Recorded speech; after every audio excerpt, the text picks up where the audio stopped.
India news में विनीता आपके साथ। आइए देखते हैं आज की कुछ खास और बड़ी खबरें। विद्युत लाइन टूटने से करंट की चपेट में आने से 8 भैंसों की हुई मौत। गुस्साए ग्रामीणों ने किया चक्का जाम। तहसीलदार को समझाइश के बाद खुला चक्का जाम। लवकुश नगर थाना क्षेत्र के गडरिया पुरवा में बुधवार गुरुवार के दरमियान रात करीब 3 बजे 33 केवी विद्युत लाइट टूटकर जमीन में आ गिरी, जिससे एक मकान के बाहर बंधी 8 भैंसों की मौके पर ही मौत हो गई। ग्रामीणों द्वारा घटना की सूचना विद्युत विभाग के कर्मचारियों को दी गई, लेकिन सूचना मिलने के करीब आधा घंटे बाद विद्युत सप्लाई बंद कर दी गई। इसके बाद ग्रामीण घटना की रिपोर्ट करने सुबह करीब 7 बजे पुलिस थाना लवकुश नगर पहुंची, तो थाने में किसी पुलिसकर्मी द्वारा ग्रामीणों को 9 बजे आने के लिए कहा गया। इन सब बातों को नाराज होकर ग्रामीणों ने लवकुश नगर चंदला मार्ग पर बसहा नाले के पास चक्का जाम लगाकर अपना गुस्सा जाहिर करना शुरू कर दिया, जिससे ग्रामीणों और राहगीरों के मध्य तीखी नोकझोंक भी होती दिखाई गई।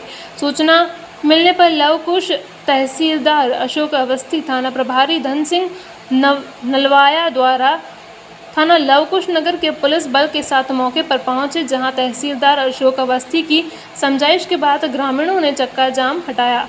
करंट की चपेट में आने से इंद्रपाल की 2, मनोज पाल की 2, नत्थू पाल की 2 और रामबाबू पाल की 2 नग भैंसों की मृत्यु हो गई। ग्रामीणों ने बताया कि तार टूटने की आवाज़ सुनकर हम लोगों ने अपने घरों से बाहर आने के लिए जब अपने दरवाजे को खोला तो दरवाजों में करंट की झंझनाहट आ रही थी। लोगों ने यह भी बताया कि यह हादसा उस वक्त घटित हुआ जब लोग अपने घरों के अंदर सो रहे थे। अगर शाम या सुबह तार टूटता तो बहुत बड़ी जनहानि हो सकती थी। विद्युत विभाग की लापरवाही पर ग्रामीणों द्वारा बताया गया कि तार टूटने की सूचना मिलने के बाद भी करीब आधा घंटे के बाद विद्युत सप्लाई की गई। अगर इस बीच कोई और घटना घट जाती तो कौन जिम्मेदार होता। इसके अलावा जो 33 केवी का तार टूटा है वह अक्सर टूटता रहता है, जिससे हर बार भगवान भरोसे बड़ी घटना घटित होने से बच जाती है, लेकिन इसके बाद भी बिजली विभाग द्वारा इस हाई टेंशन लाइन के नीचे सुरक्षा के लिए सपोर्ट तार नहीं लगाया गया है। घटना की जानकारी मिलने पर चंदला विधानसभा के विधायक के छोटे भाई युवा समाज क्रांति के जिलाध्यक्ष ब्रजेश प्रतापती ने घटनास्थल पर पहुंचे और संवेदना व्यक्त करते हुए लोगों को भरोसा दिलाया कि जो नुकसान हुआ है उसका जल्द से जल्द मुआवजा दिलाने का प्रयास किया जाएगा। आज आप लोगों द्वारा जो चक्का जाम किया गया है, क्यों किया गया है? ये आज रात्रि सुबह 3 बजे करीब 33 केवी लाइट का तार ये जो गांव में लाइट जाती है उसमें गिर गया। इसमें 8 भैंसों की मौत हो गई और लोग भी बहुत बड़े हादसे का शिकार होते होते बच गए, क्योंकि हर घर में लाइट पहुंच चुकी थी, खिड़कियां दरवाजे भी जल रहे थे। चक्का जाम करने की आवश्यकता क्यों? चक्का जाम करने का मतलब ये कि मैं सुबह से पहुंचा थाने और उनने कहा कि 9:30 बजे आना है। इतना बड़ा हादसा होने के बाद भी थाने में ये कहा जा रहा है कि आप 9:30 बजे आना। थाने में कौन मिला था आपको? पुलिस थाने में चपरासी था शायद, कोई पहचानता नहीं। फिर आपने बिजली विभाग वालों को सूचना दी? बिजली विभाग वालों को रात में ही सूचना दी। बिजली विभाग सवेरे उपस्थित हो गया। लाइट कितनी देर बाद काटी गई थी? लाइट करीब 20-25 मिनट बाद काटी गई। 20-25 मिनट बाद सूचना देने के बाद? हाँ। जब तक आग जलती रही घरों में? जब तक घरों में आग जलती रही।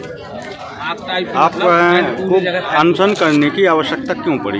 ये धरना प्रदर्शन, रोड जाम करने की आवश्यकता क्यों पड़ी? आवश्यकता ये पड़ी कि ये जो 33 केवी लाइट के तार निकले हैं इसमें गार्डिंग नहीं पड़ी है। और दूसरी बात, ये लाइट उखड़ के ये सड़क किनारे लगना चाहिए, क्योंकि यहाँ मकान बन रहे हैं तो भविष्य में फिर कभी हादसे हो जाएंगे और यहाँ अक्सर फॉल्ट होती रहती है। आपकी मांग क्या है? आप कब ये चक्का जाम खोलेंगे? चक्का जाम कब खोलेंगे आप? ये जब हमारी मांगे पूरी हो जाएंगी तभी चक्का जाम खुल जाएगा। क्या है आपकी मांगे? ये इसमें लाइट ये का नाम से तारों में वो डलना चाहिए, गार्डिंग जो कहलाती है प्लास्टिक वाली, और खंबे उखड़ के सड़क किनारे हो जाना चाहिए। ये हम लोगों की मांगे हैं। और जो नुकसान हुआ है, 8 भैंसें ख़त्म हो गई, उनका मुआवजा दिलाया जाए। लगभग कितनी कीमत की भैंसों का नुकसान हुआ होगा? करीब 5 लाख से ऊपर भैंसों का नुकसान है। आप सर, ये जो रोड जाम हुआ था इसमें आपको जानकारी लगी, आप मौके पर आए हैं, रोड खुला है, कैसे खुला है? विद्युत की लाइन टूटने के कारण दुर्घटना हुई थी।